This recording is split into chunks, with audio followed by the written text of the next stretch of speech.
গতকাল 25শে ডিসেম্বর বৃহস্পতিবার দুপুর 12:15টায় বিমান বাংলাদেশ এয়ারলাইন্সের বোয়িং 787-8 ড্রিমলাইনার ফ্লাইট নম্বর BG202 করে ঢাকার হযরত শাহজালাল আন্তর্জাতিক বিমানবন্দরে এলেন তারেক রহমান।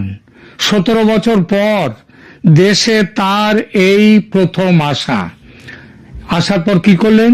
জুতো খুলে দেশের মাটি স্পর্শ করলেন, মাথায় লাগালেন, অনেকটা দেশমাতৃকাকে প্রণাম করার ভঙ্গিতে।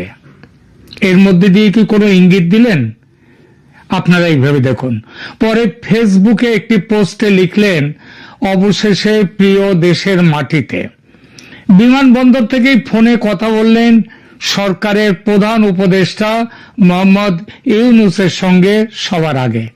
তারপর বাসে করে রওনা দিলেন রাজধানীর 300 ফিট সড়কের সংবর্ধনা স্থলে। যে বাসে করে গেলেন তাতে লেখা রয়েছে স্লোগান, সবার আগে বাংলাদেশ। যেহেতু তারেক রহমানের দেশে ফেরার পেছনে ভারত ও আমেরিকার ভূমিকা আছে বলে খবর প্রচারিত হয়েছে এবং তাদের মধ্যে সমঝোতার যে হয়েছে এবং তার কথা ইতিমধ্যে বেরিয়েও এসেছে, তাই বিরোধীদের সমালোচনা ভোতা করতে দিল্লি নয়, ওয়াশিংটন নয়, ইসলামাবাদ নয়, শুধুই ঢাকা ঢাকা এই বার্তা দিতেই এই স্লোগান, সবার আগে বাংলাদেশ।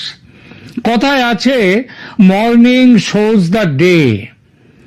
সকাল দেখলে বোঝা যায় দিনটা কেমন যাবে। দেশে ফিরে তারেক আজ সংবর্ধনার উত্তরে যে ভাষণ দিলেন সেটাকে একটু কাটাছেঁড়া করা যাক। দেখা যাক যে দায়িত্ব কাঁধে নিয়ে তিনি দেশে এসেছেন, কিংবা আরো স্পষ্ট করে বললে যে দায়িত্ব তার কাঁধে দিয়েছে ভারত ও আমেরিকা এবং তারপরে তারেকের দেশে ফেরা নিশ্চিত হয়েছে, আজ প্রথম দিনে সেই দায়িত্ব পালনের পথে তিনি আদৌ এগোলেন কি না। এই আলোচনা করতে গেলে প্রথমে দেখতে হয় কি দায়িত্ব তাকে দেয়া হয়েছে সেগুলো। প্রথমেই বলে নি, এ সম্পর্কে কোনো আধিকারিক বিবৃতি তারেক বা ভারত বা আমেরিকার তরফ থেকে জারি করা হয়নি। আর তারেক তো বলেই দিয়েছেন বিষয়টি সংবেদনশীল এবং বিস্তারিত শেয়ার করা যায় না। অশ্ব অর্থ, এর অর্থ হলো কিছু একটা কথা তো হয়েছেই, সমঝোতাও হয়েছে। তিনি না বললেও সেটা যে হয়েছে সেটা তিনি কিন্তু ঘুরিয়ে মেনে নিলেন তারেক।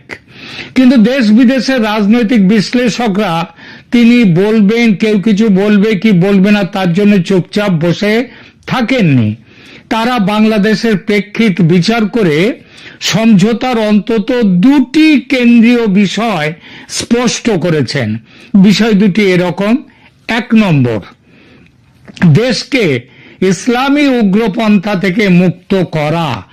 যেভাবে ইসলামী উগ্রপন্থী দলগুলো জামাতের নেতৃত্বে গত প্রায় 18 মাস ধরে দাপিয়ে বেড়াচ্ছে বাংলাদেশে, যেভাবে সংখ্যালঘুদের, ধর্মীয় সংখ্যালঘুদের ওপর অত্যাচার নেমে আসছে, হত্যা করা হচ্ছে তাদের, মব জাস্টিসের নাম করে, সেই পরিস্থিতি থেকে দেশকে মুক্ত করা, এটা হচ্ছে প্রথম দায়িত্ব।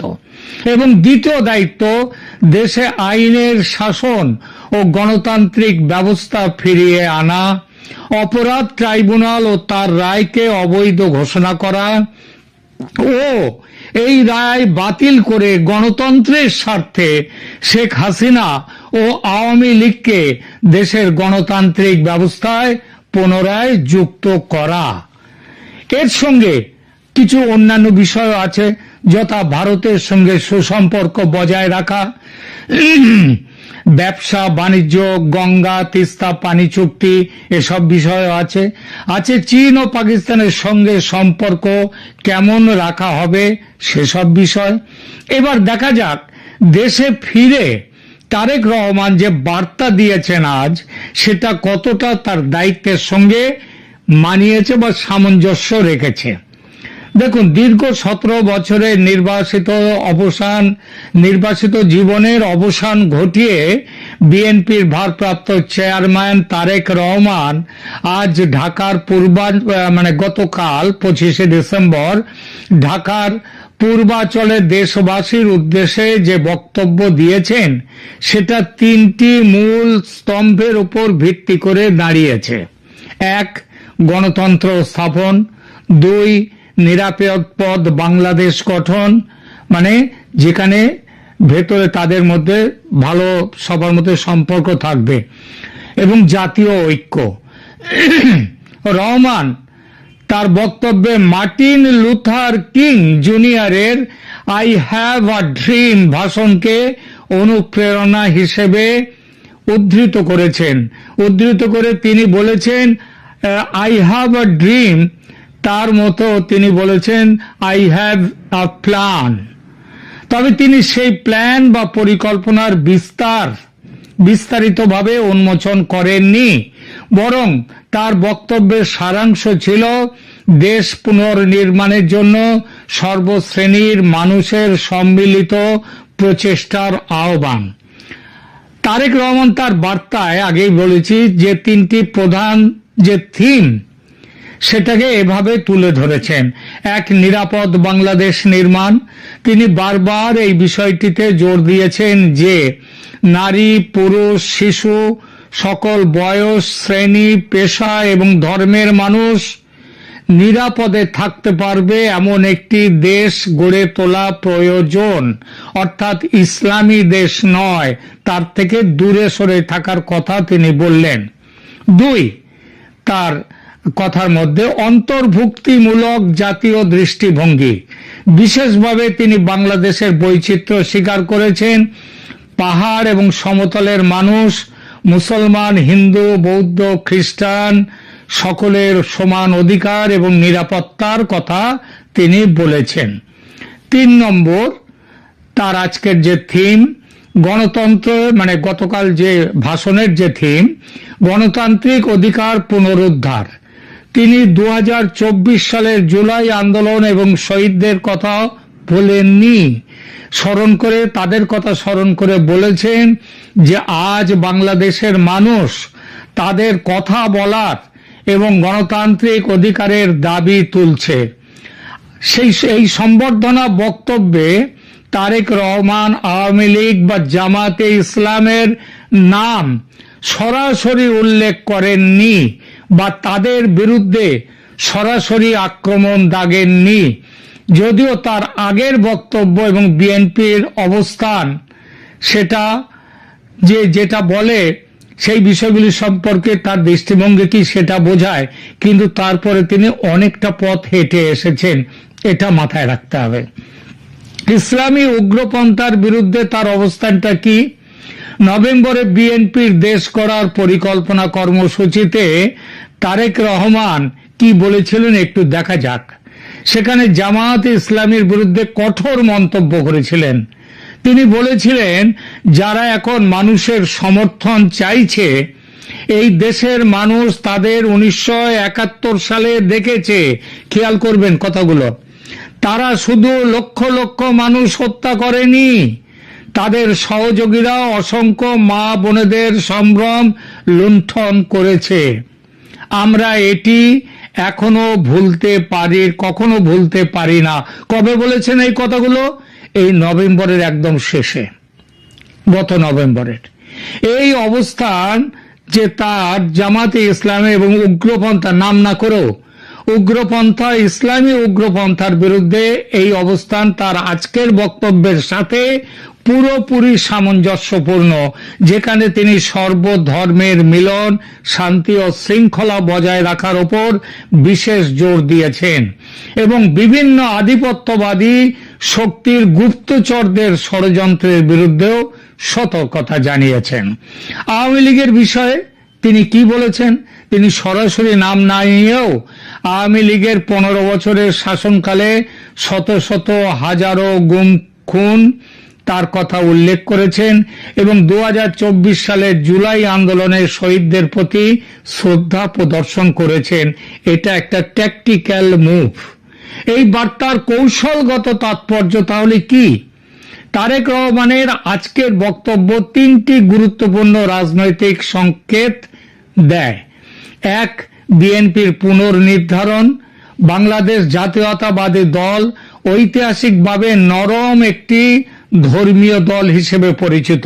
জামাত কঠোর ধর্মীয় দল, কঠোর ইসলামী ধর্মের দল, আর বিএনপি নরম ধর্মীয় দল হিসেবে পরিচিত।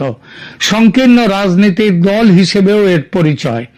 রাজাকারদের দল জামায়াতের রাজনীতির সঙ্গে এরা যুক্ত হয়েছে, থেকেছে, এদের পার্টনার ছিল। এখন নিজেকে সেই জায়গা থেকে সরিয়ে নিয়ে এসে বিএনপি একটি অন্তর্ভুক্তিমূলক বহুজাতীয় দল হিসেবে অবস্থান করছে। এটি জামাতে ইসলামের মতো ইসলামপন্থী দলগুলোর বিরুদ্ধে একটি স্পষ্ট এবং কঠিন বার্তা। দুই, নিরাপত্তা এবং আইন শৃঙ্খলার বিষয়টা নিয়ে কি বলেছেন? তারেক রহমান বারবার শান্তি এবং শৃঙ্খলা বজায় রাখার জন্য জোর দিয়েছেন এবং যুব সমাজকে ধৈর্য সহকারে মোকাবিলা করার আহ্বান জানিয়েছেন। এটা হিংসা ও চরমপন্থার বিরুদ্ধেও একটি স্পষ্ট সতর্কতা। 3 নম্বর, আন্তর্জাতিক একটা আত্মবিশ্বাস ব্যক্ত করেছেন।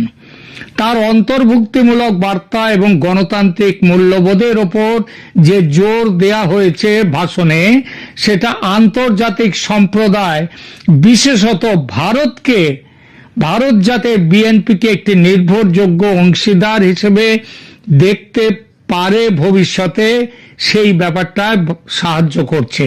অর্থাৎ বিএনপির ভারত বিরোধী কোনো ভূমিকা তারা নেবে না। সামগ্রিক মূল্যায়ন করা যাক এবার। তারেক রহমানের এই বার্তা দ্বৈত উদ্দেশ্য পরিবেশন করে। প্রকাশ্য স্তরে এটি সমস্ত জাতীয়তাবাদী এবং নির্দলীয় শক্তিগুলোকে একত্রিত করার একটি আহ্বান যেমন জানায়, এবং অপ্রকাশ্য বা গভীর স্তরে এটি একটি পরিষ্কার বার্তাও দেয় যে বিএনপি এবং এর নেতৃত্বে তারেক রহমান ইসলামী চরমপন্থা এবং কর্তৃত্ববাদী শাসনের বিরুদ্ধে নিজের অবস্থান নিতে চলেছে। শিক্ষা, স্বাস্থ্য, পরিবেশ এবং অর্থনৈতিক কল্যাণের মতো বিষয়গুলিতে ফোকাস করার মাধ্যমে তিনি সমাজকে পপুলিজম এবং ধর্মভিত্তিক বিভাজন থেকে দূরে নিয়ে যাওয়ার প্রস্তাব দিয়েছেন। এই কৌশলগত অবস্থান বিএনপিকে ফেব্রুয়ারির আসন্ন নির্বাচনে একটি শক্তিশালী প্রতিদ্বন্দ্বী হিসেবে তুলে ধরতে পারে। এমনকি বর্তমান পরিস্থিতিতে যদি আওয়ামী লীগ শেষ পর্যন্ত, আবার বলছি, যদি আওয়ামী লীগ শেষ পর্যন্ত নির্বাচনে অংশগ্রহণ না করতে পারে, তবে রাজাকার বিরোধী ও মুক্তিযুদ্ধের পক্ষীয় বাংলাদেশি জনতা, যার সিংহভাগ এত ছিল আওয়ামী লীগের সঙ্গে, হয়তো এখনো আছে, তাদের একটি অংশ নির্বাচনে জামাতকে দূরে হটাতে, ইসলামী দলগুলোকে দূরে সরিয়ে দিতে বিএনপির সঙ্গে আসতে পারে। নির্বাচনে জামায়াতপন্থীদের পরাজিত করতে আওয়ামী লীগের কিছু সংখ্যক কর্মী সমর্থকও বিএনপিতে আসবে। প্রিয় দর্শক, আমি আওয়ামী লীগের নির্বাচনে অংশগ্রহণের ব্যাপারে একটা সম্ভাবনার কথা এখনো পুরো বাদ দিতে পারছি না, কিন্তু এর পেছনে একটা সহজ রাজনৈতিক অঙ্ক আছে। বিএনপি ভারত সমঝোতায় তারেকের দেশে ফেরার ফলে বাংলাদেশের রাজনীতির হিসাব রীতিমতো উল্টে পাল্টে গেছে। যে জামাতকে কয়েকদিন আগেও খুব আত্মবিশ্বাসী মনে হচ্ছিল, সেই জামাত এখন বুঝেছে খেলা কঠিন হয়ে গেল। বিএনপি গত 1.5 বছর চাঁদাবাজি এবং অন্যান্য কারণে জনসমর্থন অনেকটা হারিয়ে ফেলেছিল মনে হচ্ছিল। তারেকের ফিরে আসা, ভারত ও আমেরিকার সমর্থন বিএনপির জনসমর্থনের গ্রাফকে ওপরে তুলতে শুরু করেছে, এবং যত দিন যাবে এই গ্রাফ তত ওপরে উঠতেই থাকবে। জামাতের গ্রাফ নামতে থাকবে। এর সঙ্গে নির্বাচনে আওয়ামী লীগ যদি অনুপস্থিত থাকে, আওয়ামী লীগের সমর্থকদের একটা অংশ ভোট দেবে বিএনপি